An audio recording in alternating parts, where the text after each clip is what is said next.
అందరికీ welcome to our YouTube channel Vihana mom Satya. And మేమైతే ఇప్పుడు బయటికి వెళ్ళాలనుకుంటున్నాం. సాటర్డే సండే వచ్చిందంటే అవుటింగ్ డే అనమాట. కంపల్సరీగా 2 డేస్లో ఏదో ఒక రోజు బయటికి వెళ్ళాల్సిందే, అవసరం ఉన్నా లేకపోయినా సరే. మేము ఫోర్ట్ కొచ్చిలో బీచ్లో కూర్చుందామని ప్లాన్ చేసుకున్నాం.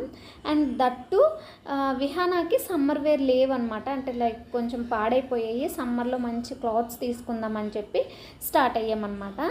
సో విశాల్ మార్ట్కి అయితే మేము ఎప్పుడు యూజువల్లీ వస్తుంటాం, ఎందుకంటే మాకు కావాల్సిన హై రేంజ్ బట్టలు అక్కడ ఉంటాయి అండ్ లో ప్రైస్ కూడా ఉంటాయి. అండ్ మాకు కంఫర్టబుల్గా ప్రైజెస్ అండ్ క్లాతింగ్ కూడా బాగుంటుంది, నాకు నచ్చుతుంది.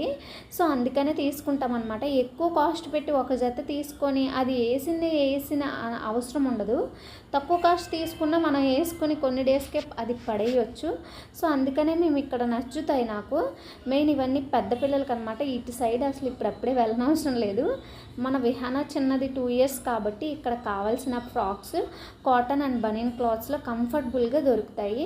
సో నేనైతే మంచిగా ఒక 3 ఫ్రాక్స్ అండ్ ఒక dress type and short jean అవన్నీ సెలెక్ట్ చేసుకొని అయితే బ్యాగ్లో వేసేస్తున్నా.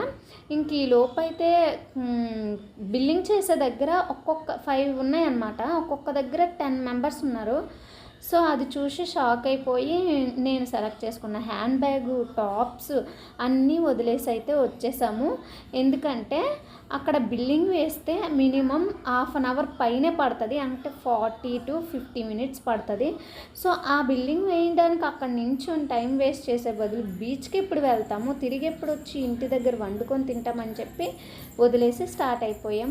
సాటర్డే సండే కాకుండా మిగతా డేస్ అన్నీ ఖాళీగా ఉంటాయి. సో ఆ రోజు అయితే తీసుకొస్తా అని చెప్పేసి అయితే చెప్పారు. సో అప్పుడే ఫ్రీగా బిల్లింగ్ వేసుకోవచ్చు అండ్ మంచిగా కొంచెం ఓపిక మీద షాపింగ్ చేసుకోవచ్చు అని చెప్పి వదిలేసి ఫోర్ట్ కొచ్చి వచ్చేసామన్నమాట. ఫోర్ట్ కొచ్చిలో బీచ్ చల్లగా ఉంటుంది, మాకైతే కూర్చోడానికి చాలా ఇష్టము. చాలా డేస్ కూడా అయిపోయిందనమాట. సో ఇప్పుడు ఫారినర్స్ ఉండే ఏరియాస్కి అయితే తీసుకొని వస్తా అని చెప్పారు. ఇది వచ్చేసి మెట్రో అనమాట, వాటర్ మెట్రో. సో మేము ఎప్పుడు ఎక్స్పీరియన్స్ చేద్దామన్నా ఎంతమంది జనాలు ఉంటారంటే అంతమంది ఉంటారు. మేము ఎప్పుడు లేట్గా స్టార్ట్ అవుతాం ఇంటి దగ్గర నుంచి. ఈసారి మాత్రం ఈ ఫోర్ట్ కొచ్చిలో ఉన్న వాటర్ మెట్రో అయితే మేము ఎక్స్పీరియన్స్ చేయడానికి త్వరగా వద్దాం అనుకుంటున్నా. జస్ట్ మీకు బయట ఎలా ఉంటుంది అనేది ticket counter and waiting hall ఉన్నదన్నమాట. సో అలా లోపలికి అయితే వెళ్ళాలి అదనమాట. జస్ట్ ఇక్కడ వాటర్ మెట్రో నేను ఎప్పుడు ఎక్స్పీరియన్స్ చేయలేదు, పక్కా ఎక్స్పీరియన్స్ చేసి మీకు వీడియో అయితే పోస్ట్ చేస్తాను. అండ్ ఇక్కడ నుంచి అయితే కొంచెం దూరం వెళ్తే ఇంకా ఫారినర్స్ ఎక్కువ మంది, అంటే బ్రిటిష్ వాళ్ళు కట్టిన మెయింటైన్ చేసిన హోటల్స్ అయితే ఇక్కడ తిరగడానికి కొచ్చి అనేది టూరిస్ట్ ప్లేస్ కదా, బీచెస్ అన్నీ ఉంటాయి. సో అందుకని ఇక్కడ ఎక్కువ మంది ఫారినర్స్ ఉంటారు. వాళ్ళు ఉండేవి, వాళ్ళ షాపింగ్ చేసేవి అన్నీ మీకు చూపిస్తా. ఇక్కడ నుంచి స్టార్ట్ అవుతుంది అనమాట. దగ్గర దగ్గర 3 సందులు ఉంటాయి. వాళ్ళకి వేసుకునే బట్టలు అవన్నీ మన కేరళ వాళ్ళు ఎలా డిజైన్ చేసి చూపిస్తారో చూపిస్తాను. హ్యాండ్ మేడ్ అని చెప్పి అన్ని రకాల బొమ్మల్ని షో మీద పెట్టేస్తారు. సో యాత్ర వచ్చి పాత్ర కొనుక్కోవాలి అన్నట్టు వీళ్ళు ఎంత కాస్ట్ చెప్తే అంతకైతే వాళ్ళు తీసుకుంటూ ఉంటారు. ఇలా మన హిందూ దేవుళ్ళన్నిటిని అయితే హ్యాండ్ మేడ్ అని చెప్పి ఇక్కడ పెట్టి అయితే డిస్ప్లే మీద అమ్ముతూ ఉంటారు, అట్రాక్ట్ చేస్తూ ఉంటారు. మనం వాటిని అస్సలు కొనలేము, ఎందుకంటే ఆ కాస్ట్లు ఆకాశానికి ఉంటాయి. జస్ట్ చూసి కనులకు ఆనందం ఇవ్వడం తప్ప ఏం చేయలేనని నేను తెలుసుకున్నా. సో ఇవి చూసారా, కేరళలో ఉండే ఫేసెస్ లైక్ అలా వాళ్ళ దేవుళ్ళని అయితే ఇక్కడ పెట్టేసుకున్నారు. సో ఇలా క్లాతింగ్ కానీ ఒక జ్యువెలరీ కానీ ప్రతి ఐటము ఒక డిఫరెంట్గా అండ్ వాళ్ళకి నచ్చే విధంగా వాళ్ళైతే డిజైన్ చేసి పెట్టారు.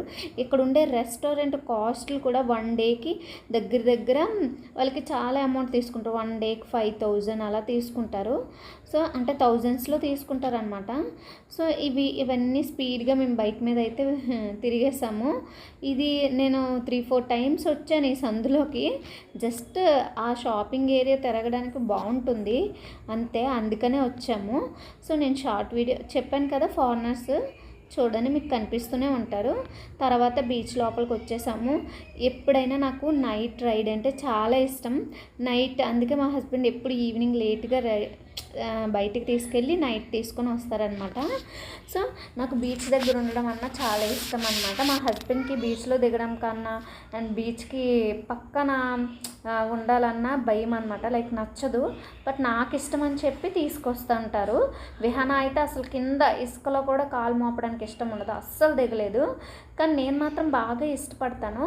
కాకపోతే ఇప్పుడు టైం లేదని చెప్పి దిగలేదు. కాసేపు ఉండుంటే దిగేదాన్నేమో. సో ఇక్కడైతే కాసేపు ఆడుతూ ఎంజాయ్ చేస్తూ అండ్ ఇంటికైతే వచ్చేసాము. ఇంటికి రాలేదు, మధ్యలో వేరే ప్లేస్కి వెళ్ళాము, చెప్తా.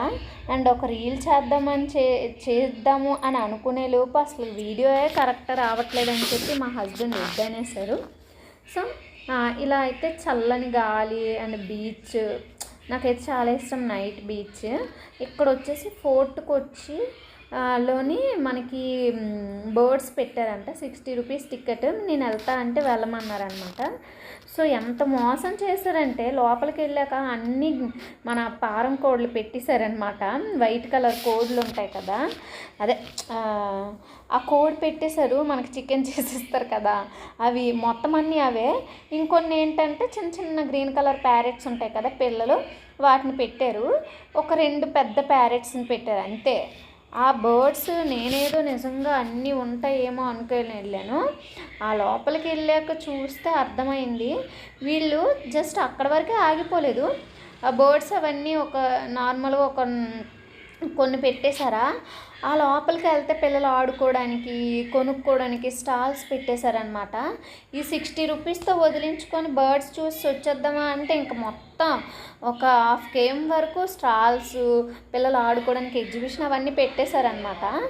సో అవన్నీ వీళ్ళు ఎలాగ చేస్తారంటే ఏదో అక్కడ అట్రాక్ట్ చేయడానికి ఫ్లెక్సీలు అన్నీ కట్టేసి అట్రాక్ట్ చేస్తున్నట్టు బర్డ్స్ అవి పెట్టేసి లోపల మొత్తం స్టాల్స్ కొనుక్కునేలాగా అండ్ పిల్లలందరూ ఎక్కి ఆడుకునేలా పెట్టేశారు.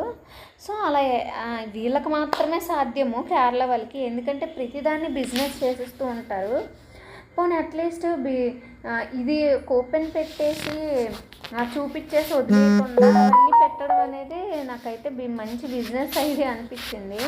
ఇక్కడ మీరే చూస్తున్నారు కదా, పావురాలు, కోళ్ళు, చిన్న రామచిలకలు అంతే, అంతకుమించి ఏం లేదు. పెద్ద రామచిలకలు అండ్ ఒక ఏదో పైతాన్ని పెట్టారనమాట బాక్స్లోని, చిన్న ఉడుముని పెట్టారనమాట. మొత్తం చూడండి మీకే అర్థమవుతుంది.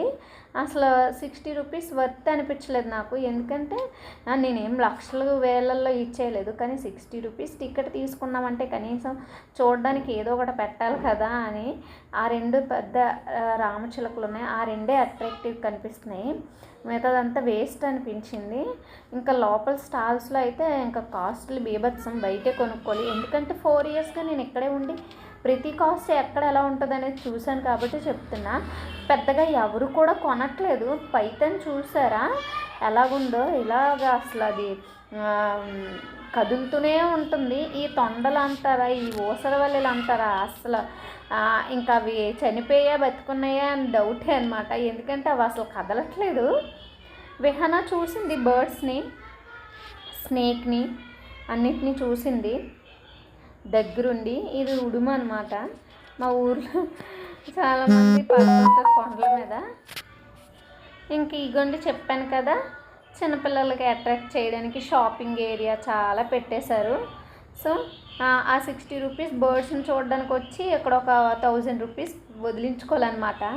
ఇక్కడ ఫుడ్ ఏరియా అంతా తిరిగేసాక ఎవరైనా తినకుండా ఉంటారా, అట్రాక్ట్ అయ్యి తింటారని చెప్పి పెట్టారు. ఖాళీగా ఎందుకుందంటే అందరూ బర్డ్స్ ఏం లేవు అని మోసపోయి డిసప్పాయింట్లో తినట్లేదు, కొనుక్కోవట్లేదు అనుకుంటా, ఎవరు ఏం తీసుకోవట్లేదు. అండ్ పిల్లలైతే కొంతమంది ఆడుకుంటున్నారు. సో ఈ స్టాల్స్ కూడా అమౌంట్ పెట్టే, ఏది ఫ్రీగా రాదు అని వీళ్ళు కేరళ వాళ్ళు మాత్రం నిరూపించేస్తారు. అండ్ వెళ్తూ వెళ్తూ ఆకలేస్తుందని చెప్పి ముగ్గురికి ఐస్ క్రీమ్ ఇష్టం అని చెప్పి ఎవరికి నచ్చిన ఐస్ క్రీమ్ వాళ్ళు తీసుకున్నాం. అండ్ ఇంటికి వెళ్ళి తింటామని చెప్పి. నా వీడియో నచ్చినట్టయితే ప్లీజ్ లైక్ చేసి సబ్స్క్రైబ్ చేయండి. Bye bye.